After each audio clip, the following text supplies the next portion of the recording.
Hello everyone, मेरा नाम है अर्पित और आप देख रहे हैं स्टूडेंट यार्ड, जहाँ हम आपके लिए लेके आते हैं इंडियाज बेस्ट स्टेशनरी कंटेंट।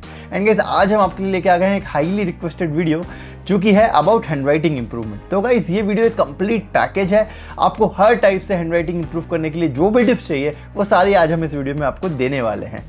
तो गाइस, हैंडराइटिंग इंप्रूवमेंट को डिकोड करने के लिए हमने इस वीडियो को 4 पार्ट्स में डिवाइड कर दिया है। पहला part is about tools and stationery, जहां हम आपको बताएंगे कि क्या परफेक्ट पेन एंड नोटबुक आपको लेनी चाहिए जिससे हैंडराइटिंग इंप्रूव हो सके। Second part is about physical and mental improvement, जहां हम आपको बताएंगे अबाउट पोस्चर, ग्रिप, साथ ही साथ मेंटली आपको कैसे प्रिपेयर होना है अच्छी राइटिंग लिखने के लिए। Third part is about practice. यहाँ पे गाइस हम आपके लिए बहुत ही हाई क्वालिटी शीट्स लेके आए हैं जिन पे बेसिकली आप लिख लिख के प्रैक्टिस कर पाएंगे एंड हमारी टिप्स भी हम देंगे आपको कि कैसे उनको आपको यूज करना है। And guys, final part is about की टिप्स, जहां मैं आपको जनरल चीजें बताने वाला हूं जो ओवरऑल आपका प्रेजेंटेशन इंप्रूव करने में आपको बहुत ज्यादा मदद करेंगे। तो गाइस, स्टार्ट करते हैं हमारे पहले पार्ट से। तो सबसे पहले हम बात करने वाले हैं अबाउट टूल्स एंड स्टेशनरी। तो गाइस, ध्यान रखिए, मेन चीज जो आप यूज करते हैं वो होते हैं एक पेन और एक नोटबुक। तो ये दो सबसे इंपॉर्टेंट चीजें हैं जो बेसिकली आपको राइटिंग के लिए लगती हैं। तो पहले मैं कुछ पेन्स आपको रिकमेंड कर देता हूं। अब देखिए, पेन्स काफी सारे टाइप के आते हैं। आपके पास आते हैं gel pens, roller ball pens, ball pens and fountain pens. ये 4 कैटेगरी मेन होती है। मैं पर्सनली जो आपको रिकमेंड करना चाहूंगा गाइज वो है gel and roller balls. Reason यही है, बॉल पेन से जब आप लिखते हैं तो बेसिकली वो विस्कस इंक यूज करते हैं गार्डिंग, तो आपके हैंड में फटीग होने लगता है, थोड़ी ज्यादा ताकत लगानी पड़ती है। एंड इस फाउंटेन पेन में क्या होता है, फाउंटेन पेन बेसिकली अगर आप थोड़ी अच्छी रेंज में जाते हैं ना तभी आपको अच्छी क्वालिटी मिल पाती है। तो I would suggest pilot metropolitan जैसे एक बहुत अच्छा पेन है, तो वो थोड़ा ज्यादा कॉस्टली चला जाता है। इसलिए for this video we are sticking with gel pens and roller ball. तो ये कॉस्ट इफेक्टिव भी है। एंड गाइस, इनकी अच्छी बात यह है, कोई भी पेन आप सेलेक्ट करें वो स्मच फ्री होना चाहिए, बेसिकली स्मज ना हो आपका हाथ लगने पे, वो वाटर प्रूफ इंक के साथ आना चाहिए। एंड सबसे मेन चीज गाइस, उसकी ग्रिप आपके हाथों में बहुत कंफर्टेबल होनी चाहिए।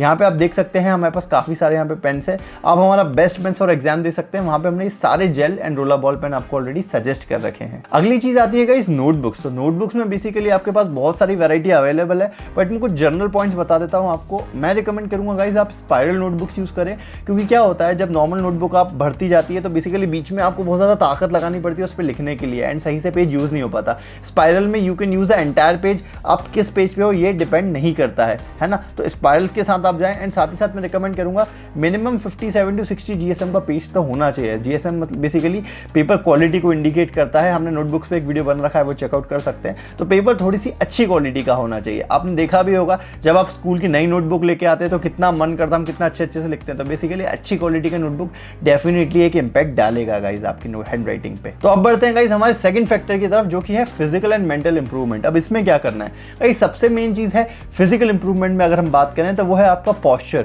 आप कई बार ऐसा होता है कि हम बेड पे बैठे बैठे या फिर अभी ऑनलाइन क्लासेस थे तो हम लेटे लेटे पढ़ रहे होते हैं। तो गाइस, आपको वो नहीं करना है। आपको एक proper table and proper chair use करना है, उस पर बैठना है एंड मेक श्योर आप सही से बैठे। आपका ये जो हाथ है बेसिकली एक परफेक्ट लेंथ के ऊपर है, ऐसा नहीं कि ज्यादा ऊपर हो या ज्यादा नीचे हो। बेसिकली परफेक्ट आर्म आपकी लेंथ पे आनी चाहिए एंड उससे आप परफेक्टली अपना ग्रिप बना पाए, ऐसा आपको पोजीशन रखना है। साथ ही साथ गाइस, आपका बैक नहीं दुखना चाहिए, तो मेक श्योर आप जो चेयर यूज कर रहे हैं वो भी थोड़ी सी कंफर्टेबल हो, जिससे कि आपका बैक ना दुखे बार बार। Second point is guys grip. अब क्या होता है, पेन पकड़ने का जो तरीका होता है वो सबका अलग अलग होता है एंड काफ़ी बार ऐसा होता है कि हम उसको चेंज नहीं कर पाते हैं क्योंकि हम बचपन से ही वैसे पेन होल्ड कर रहे होते हैं। तो गाइस, आपको जो भी तरीका कंफर्टेबल लगता है आप पेन को वैसे होल्ड कीजिए, वो इशू नहीं है। बट अगर आप मुझसे पूछना चाहते हैं कि भाई आप हमें बताइए कि कैसा पकड़ना चाहिए पेन को, तो बेसिकली मैं रिकमेंड कर सकता हूँ आप ट्रायंगुलर ग्रिप का यूज़ कर सकते हैं।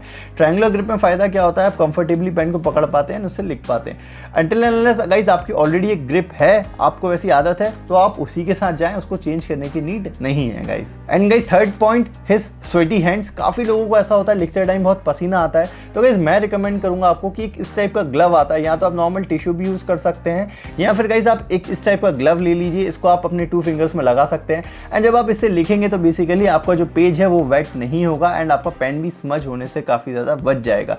तो अगर आपको स्वेटी हैंड्स का प्रॉब्लम है तो definitely guys you can consider this. तो गाइस, अब आते हैं हमारे नेक्स्ट पॉइंट पे, विच इज मेंटल इंप्रूवमेंट। अब आप सोच रहे होंगे राइटिंग में मेंटल इंप्रूवमेंट क्या करेगा गाइस, ये one of the most important point है पूरे वीडियो का, ध्यान से सुनिएगा।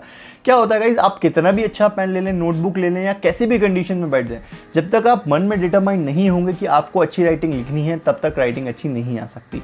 तो guys, at all times you have to be very attentive and you have to be determined कि नहीं, मैं लिखूंगा तो मैं अच्छे से ही लिखूंगा। कैसी भी कंडीशन हो, आप कंडीशंस को हमेशा कंट्रोल नहीं कर सकते। You can not control the desk and the chair. आप स्कूल में हैं या किसी एग्जाम हॉल में, तो गाइस आपको डिटरमाइंड रहना है कि यार मुझे मुझे अच्छी राइटिंग लिखना है एंड आप ये सोच के टाइम मैनेज करके स्टार्टिंग से ही अच्छी राइटिंग निकालने की कोशिश करेंगे एंड ये टिप्स को फॉलो करेंगे तो गाइस डेफिनेटली ये चीज़ आपकी राइटिंग भी इंप्रूव होगी एंड ये सारा जो आइडिया मैं टिप्स आपको देने वाला हूँ ये वर्कआउट भी करेगा। दूसरा तरीका जो हो सकता है खुद को मेंटली तैयार करने का, वो हो सकता है अपने आसपास ऐसी वाइब्स क्रिएट करना। तो बेसिकली आप सभी लोग इंस्टाग्राम यूज़ करते हैं, सोशल मीडिया के काफ़ी सारे ऐप्स, यूट्यूब ही यूज़ करते हैं, तो मेक श्योर गाइस आप एक ऐसे पेज को फॉलो करें या फिर ऐसे पेजेस को फॉलो करें जो कि बेसिकली आपको राइटिंग के बारे में काफ़ी सारी चीज़ें बताएं। ऐसे काफ़ी सारे सोशल मीडिया पेजेस अवेलेबल हैं जो आपको राइटिंग के बारे में, बेसिकली नोट्स के बारे में काफ़ी चीज़ें बताते हैं। आप हमारा हैंडल स्टूडेंट यार्ड ही फॉलो कर सकते हैं एंड स्टूडेंट यार्ड को यूट्यूब पे सब्सक्राइब भी कर सकते हैं। यहाँ पे आपको ऐसा कंटेंट बेसिकली एडिंग्स वगैरह देखने को मिलते रहेंगे इन फ्यूचर,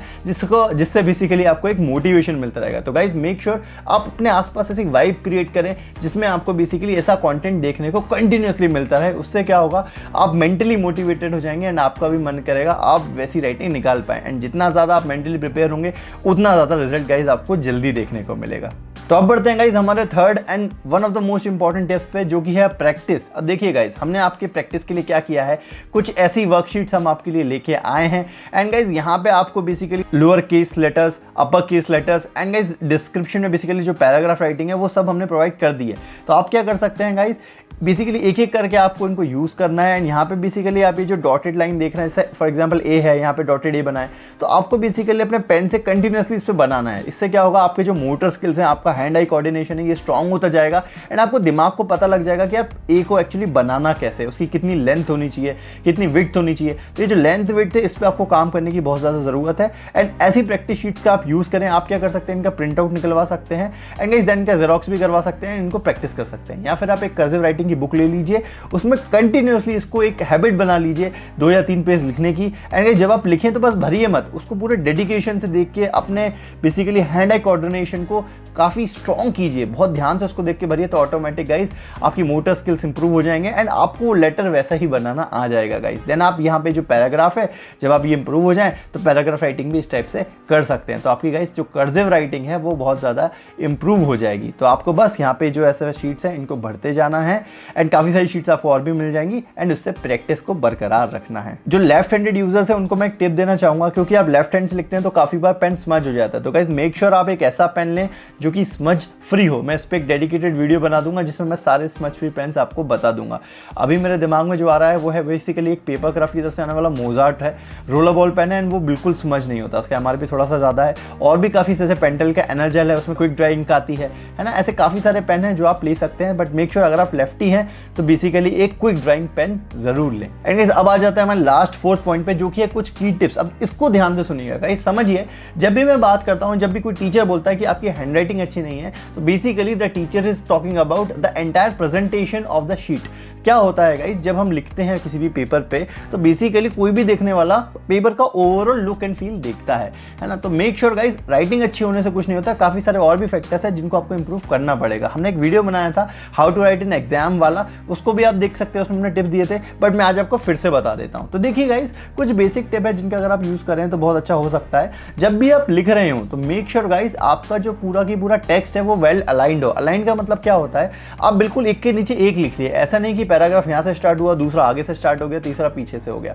आपको जस्ट एक के नीचे एक पॉइंट्स लिखना है। एंड गाइस, अगर आप लेफ्ट में मार्जिन के साइड में भी कुछ लिख रहे हैं तो मेक श्योर वो सारा कुछ एक लाइन में जाए, आड़ा टेढ़ा ना जाए। अगर चीज़ें प्रॉपर अलाइन होंगी तो वो बहुत ज़्यादा अच्छी लगेंगी। जैसे आपके घर में भी अगर सारी चीज़ें व्यवस्थित रखी होती है तो वो अच्छी लगती है, वही अगर आड़ा टेढ़ा रख दो तो वही चीज़ हो सकता है बेकार लगने लगे। हो सकता है वो चीज़ बहुत लग्जूरियस भी हो, but arrangement is very important guys. Second point is guys, जब भी आप किसी चीज़ को काटते हैं तो इंस्टेड ऑफ उसको ऐसे ऐसे काटने की बजाय आप एक सिंगल कट लगाइए छोटा सा। उससे क्या होगा, आपकी मिस्टेक तो हो गई है बट वो गाइस इतनी बेकार नहीं लगेगी। अगर आप उसको ऐसे ऐसे करते हैं तो वो अलग आप उसको हाईलाइट कर देते हैं तो पूरा अटेंशन उस पर चला जाता है। थर्ड पॉइंट इज, जब भी आप डायग्राम बनाएं, मार्जिन बनाएं या बेसिकली अगर आपको एक लाइन भी खींचनी है तो आप गाइस ये आदत डाल लें कि आप रूलर का इस्तेमाल करेंगे ही करेंगे। बिना रूलर के आपको लाइन नहीं खींचनी है। फ्री हैंड ड्राइंग की या फ्री हैंड लाइन बनाने की आदत को अभी बंद करें। हमेशा एक रूलर साथ में रखें छोटा सा एंड उसको हमेशा यूज करें। जब भी आप फिगर बना रहे हो तो गाइस पहले अगर आपको लगता है कि आप इतना अच्छा नहीं बना पा रहे हैं तो हमेशा लाइटली बनाएं। उससे क्या होगा, जब आप प्रेस करेंगे तो मार्क्स नहीं आएंगे। तो हमेशा या तो आप लाइटली बनाएं या फिर आप बेसिकली एक ऐसी पेंसिल यूज कर सकते हैं जो HB से बेसिकली कम डार्क हो, है ना। उससे ये होगा कि आप उसको इरेज कर पाएंगे एंड देन जब बन जाए तो उसको आप डार्क कर दीजिए। डायग्राम्स के बारे में और बात ये हो सकती है कि डायग्राम को हमेशा लेबल इस तरीके से करें, प्रॉपर लेबलिंग करें, हमेशा डायग्राम के नीचे लिखें कि वो किस चीज़ का डायग्राम है। हाइलाइटर्स के बारे में अगर मैं बात करूं तो काफ़ी बार हम हाइलाइटर्स यूज़ करते हैं, तो मैं रिकमेंड करूंगा आपको कि यार ऐसे डार्क हाइलाइटर्स की बजाय आप अगर पेस्टल हाइलाइटर्स यूज़ करेंगे कुछ इस टाइप से, तो देखिए वो कितने सॉफ्ट एंड अच्छे लगते हैं।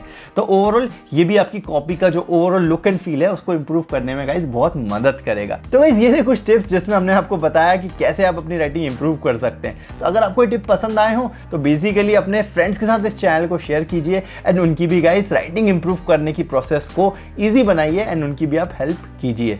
तो गाइस मैं मिलने वाला हूं ऐसे ही बहुत अच्छे इंटरेस्टिंग लॉजिकल वीडियो के साथ आपको इन फ्यूचर। तब तक के लिए गाइस स्टूडेंट यार्ड को देखते रहिए एंड कोई भी सजेशन कमेंट हो तो नीचे लिख दीजिए या फिर इंस्टाग्राम पे मुझे भेज दीजिए, हैंडल है स्टूडेंट यार्ड। तो I will see you in the next one, तब तक के लिए take care, bye bye guys.